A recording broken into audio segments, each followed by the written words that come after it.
Good evening. Tonight, it's fair to say she's inherited an absolute mess from the last council, but how does she intend to fix it? Christchurch Mayor Lynched is my guest, and Lynched starts right now.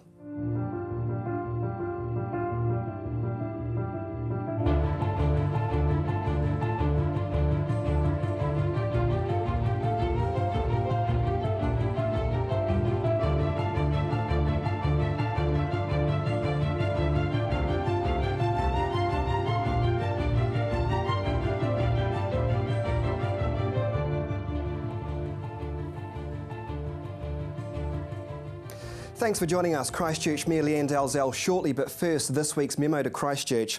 So how much more can we take? We've now been hit with power hikes in Christchurch just in time for winter. How convenient of the power companies. Thank you so much for evacuating your bells over Cantabrians already struggling with insurance issues, EQC delays, extreme rental prices and unaffordable houses. Labour's energy spokesman David Shearer says he's received plenty of emails from people in the Flockton Basin who say that every component of their electricity bill is increasing.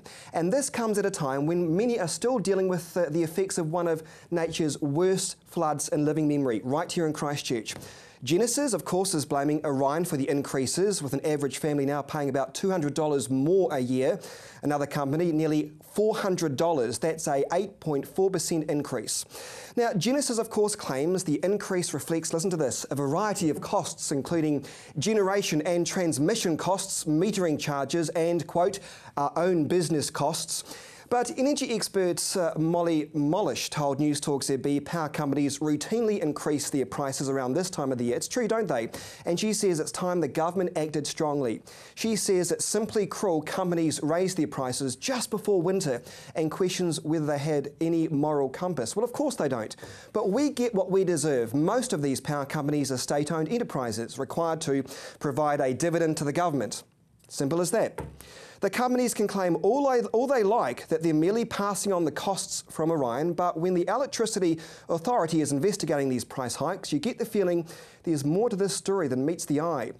Now, it's fair to say Orion is owned by the Christchurch City Council. That's a given. It owns nearly 90%, with the Selwyn District Council owning the rest. In other words, could it be that our own assets are being used against us? That's this week's memo to Christchurch. Two other matters. Well, Christchurch Mayor Lynched, she's been in the city's top job, hasn't she? For several months now. If earthquake issues were top of the list last week, that all changed to floods. And it's fair to say she's got a lot on her plate dealing with a city still very much in the so-called early stages of the rebuild. So here's Marcus Gibbs. Last October, Lynched gave up a parliamentary career spanning 23 years to run for the Christchurch mayoralty. Promising to be open, honest and transparent, she easily won the election, nearly 50,000 votes ahead of her nearest rival, Councillor Paul Lonsdale. You might have heard one of the guys before saying that he was sick of the closed doors decisions, and so the idea of opening up the doors and really making the council accessible to the people was... During her first day at the Christchurch City Council, new Mayor Lynched outlined what she hoped to achieve during her 3-year term. They're looking to us to make sure that the city gets back on track and make sure that the recovery does happen in a way that is both timely but also which takes into account the needs of the city. Mayor Dalzell hoped to bring ideas to the job from her time as an MP. Councillors have since been assigned different portfolios to lead.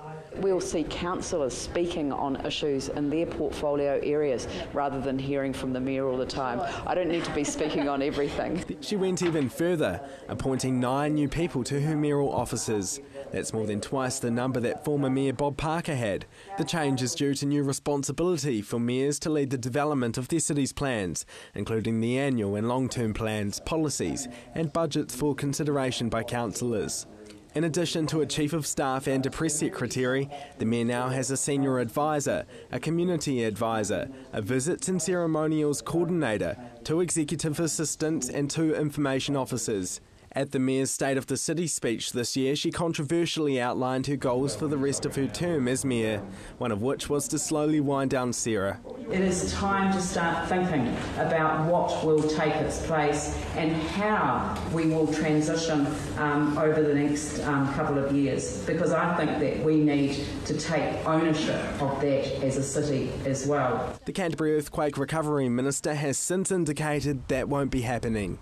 During her speech, the Mayor also called the former council irresponsible for signing a binding cost-sharing agreement and hinted her relationship with the Earthquake Recovery Minister was strained.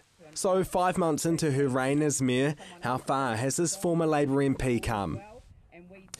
Well, we'll find out shortly. That was Marcus Gibbs reporting. The Christchurch Mayor, Leanne Dalzell, joins me next.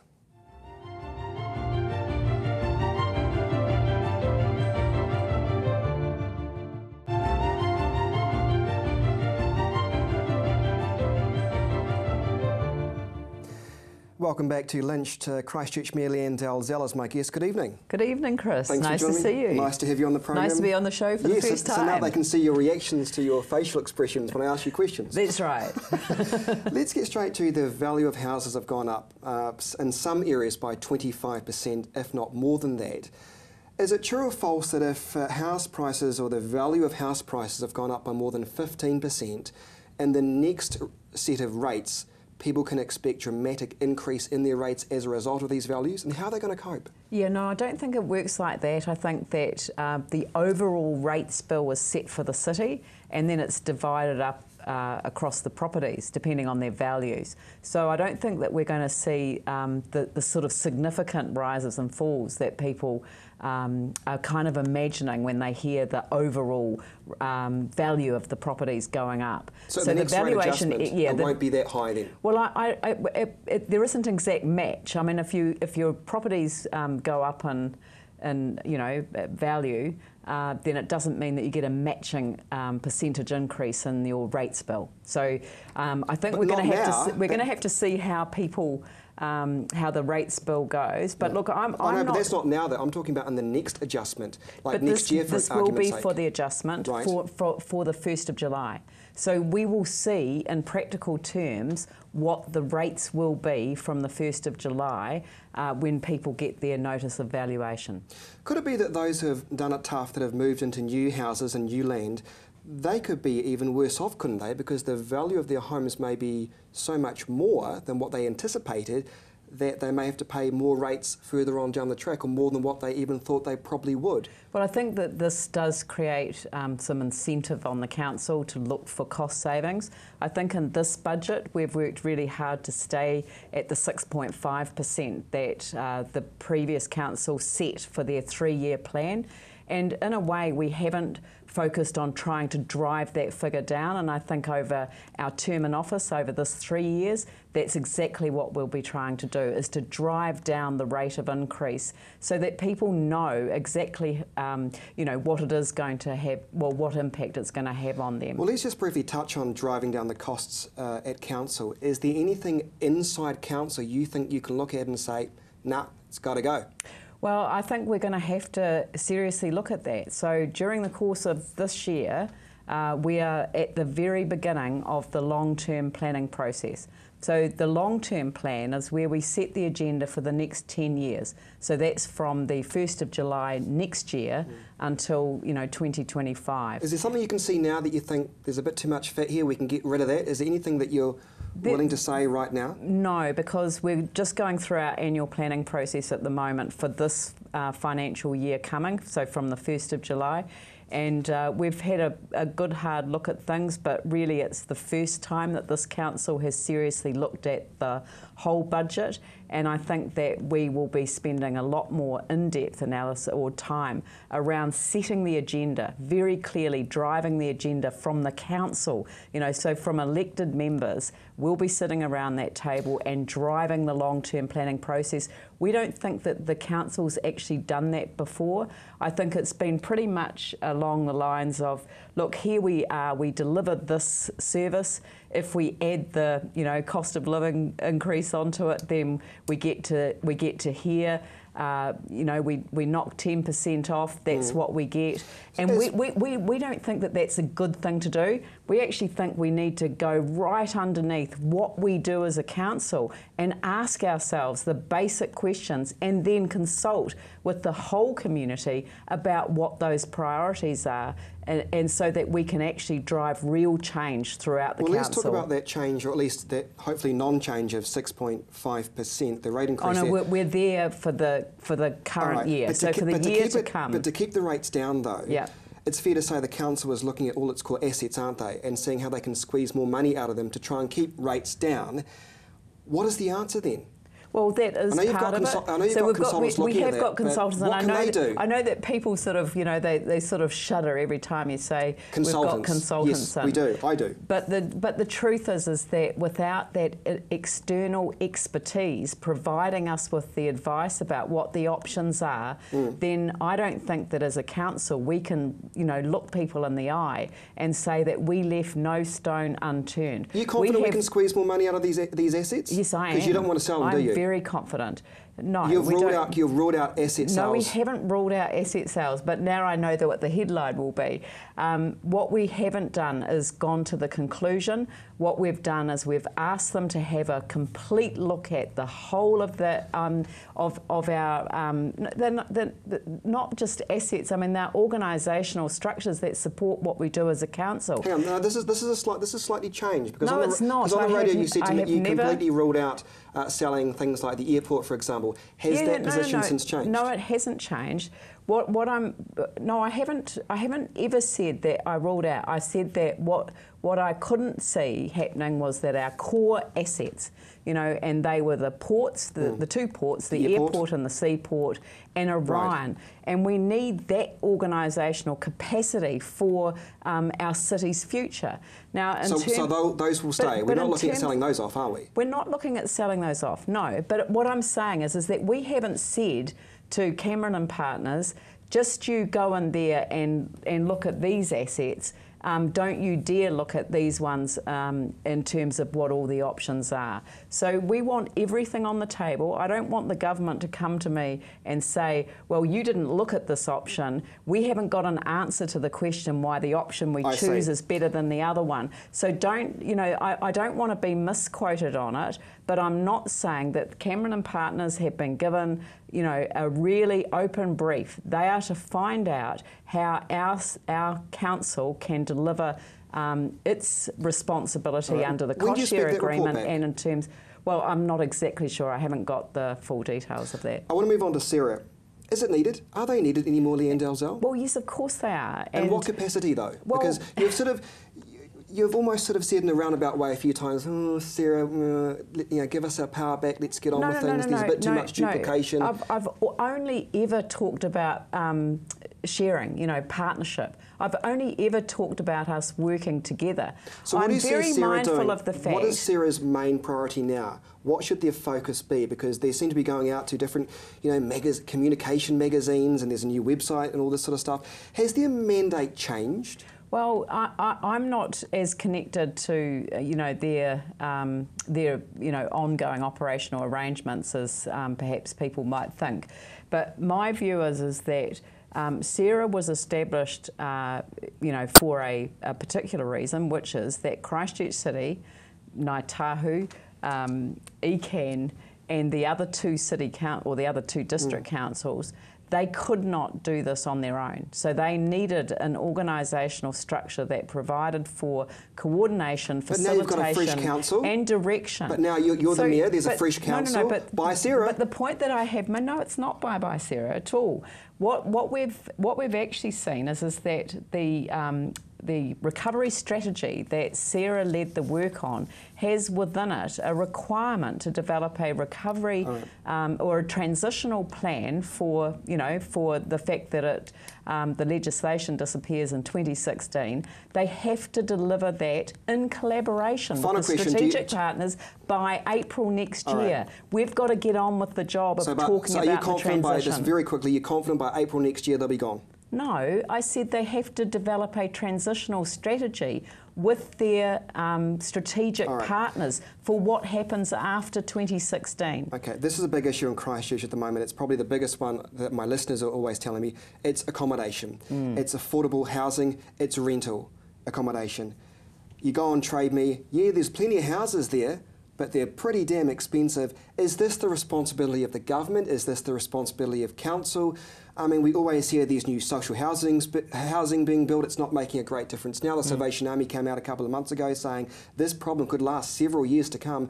What can you do about it? Because there are people living in caravans in Spencer Park, and they've been doing it there for 3 years now? I think that it is a shared responsibility, and we just have to take a leadership role in it, which is why Are you taking a leadership role in it? Yes, we are. So we're driving a new model, which is very soon to be announced, but I think you've probably heard Vicky Buck talking often enough about it to get the general drift, which is a way that we can, as a council, not enter the market in terms of the delivery of affordable rental accommodation. But you might have to initially. But we can act as a catalyst. So stand in the market to support those developers who are, for whatever reason, hesitant about entering into the market. Well, do what you got to do. Just get some houses. We're going to be working in collaboration with central government, because again, it's how we work together that we get the best result for the city as a whole. You and Jerry Brownlee getting on better now? Absolutely. Well, he took me for a drive, and my husband could not believe it. That I did not even give him directions. Was this a romantic drive out the summer? No, we went for a drive around the city after the floods, and I mean we got out. That drive. We got out and we talked to people. Now, I actually think that was an incredible demonstration of how people, no matter the circumstances, can work together for the sake of the city. We need to take a break. Coming up, more from Christchurch Mayor Leanne Dalzell, your feedback on last week's show, and some weird and interesting stuff causing a stir online. Stay with us.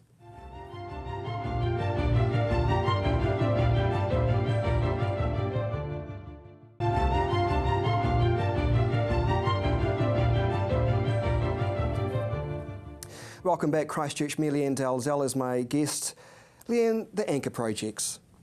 John Key on the program a couple of weeks ago gave me the impression that he was going to be flexible when it came to the anchor projects. Jerry Brownlee is sort of sticking to his guns, but you get the impression the government realises that the council ain't got no money and may have to at least reduce the scope on some of the anchor projects. That's the impression I get.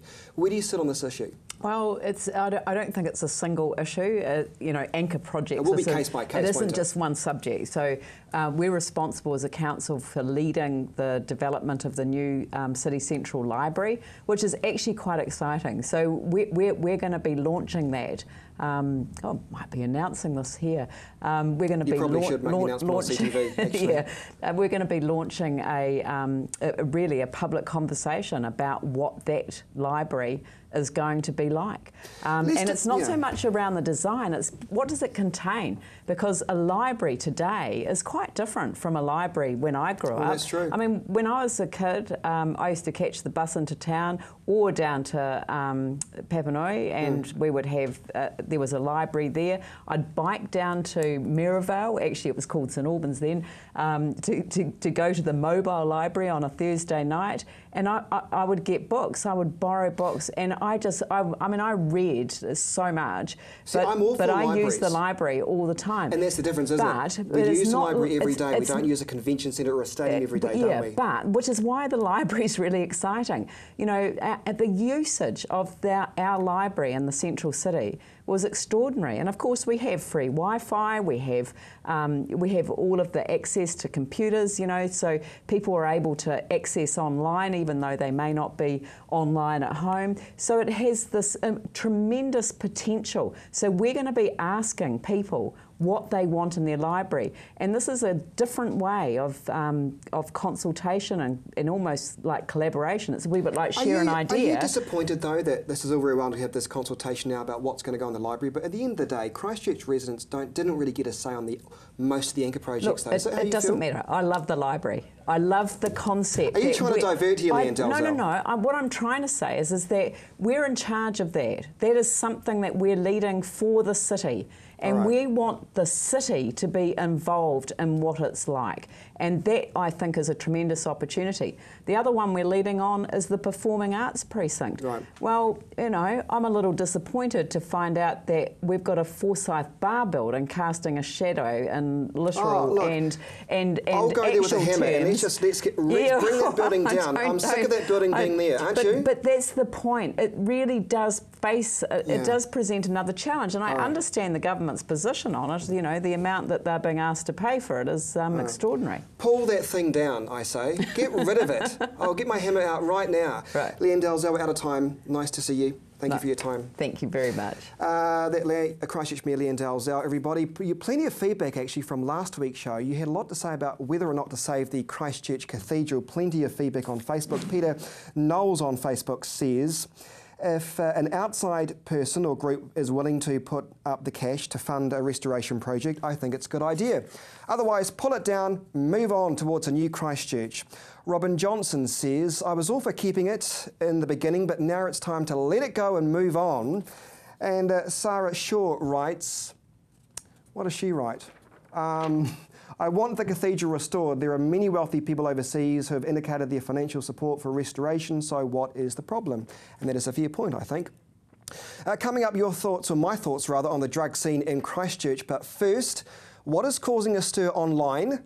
Take a look at this. A homemade 1,000-watt wind turbine helps charge the battery bank that powers an off-grid home. It's a permanent magnet alternator generating three-phase AC rectified to DC. Students at the University of Virginia have developed Mardi Drop, a new way of purifying water that they say could bring improved water quality for millions in the developing world.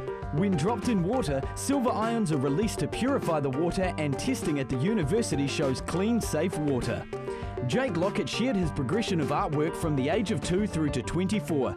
Each year his art grows a little more technical and diverges into his unique style. Rekindle Candle is an ingenious product developed by designer Benjamin Shine that doubles as a candlestick holder and maker. The simple design recycles the wax to create a new candle of the same size as it began. While piloting a glider, inspired by Bob Hoover, these pilots demonstrate the effects of G-force by eating and pouring liquids while upside down.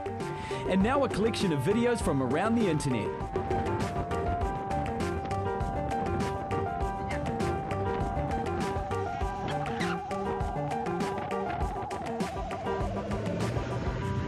Little frozen rain, check this out.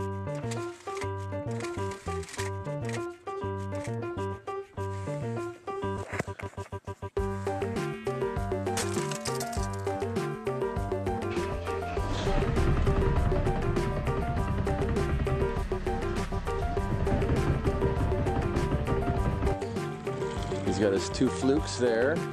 He's waving one fluke in the air. Wow. Okay, Curious George, you have impressed me. Afraid of spiders? This three-legged gadget wants to replace your smartphone and computer using laser technology that projects a virtual keyboard with full-size QWERTY layout and typing on a surface. Specht Hartmann Architect managed to make 425 square feet look spacious. By creating living platforms, they were able to accommodate the necessities an apartment might need while keeping the space open and bright. This wave-like concept converts mechanical energy captured by ocean waves into electrical energy to illuminate a series of LED lamps. Each lamp is tethered to its neighbour with a weight anchored to the sea floor. The lights are designed to attract attention for rescue operations or to warn passing ships to steer clear. What was with that invisible keyboard? Looks cool. I want one of those. Finally tonight, a dangerous new synthetic hallucinogenic drug causing bizarre and irrational behaviour has emerged in our city. Emergency staff are concerned after a drug user ended up in intensive care and another 3 retreated at hospital. This is last Saturday night. As a coincidence, I happened to be at ED at the same time when some of these people were being admitted. What I saw coming out of their mouths was truly bizarre. The 4 men in their 20s had taken a drug called N-bomb and had been at a party where they developed confusion and agitation and violent outbursts. One of these users suffered kidney and cardiac complications. This is serious stuff. Why people use these drugs is beyond me, but it made me angry that my friend who I'd accompanied to the ED had a genuine health scare but was not classed as a priority because of these idiots who had chosen to play Russian roulette with their lives. Plenty of people, oddly enough, on my Facebook page say the drug is easy to buy in some stores in Christchurch. Good luck to you. But if that's the case, it might be time for Edie to invoice those dishing out this vile rubbish, along with those dumb idiots making these decisions by shoving this stuff down their throats in the first place. Food for thought. That's this week's show. Thanks for your company. We'll see you next week. Good night.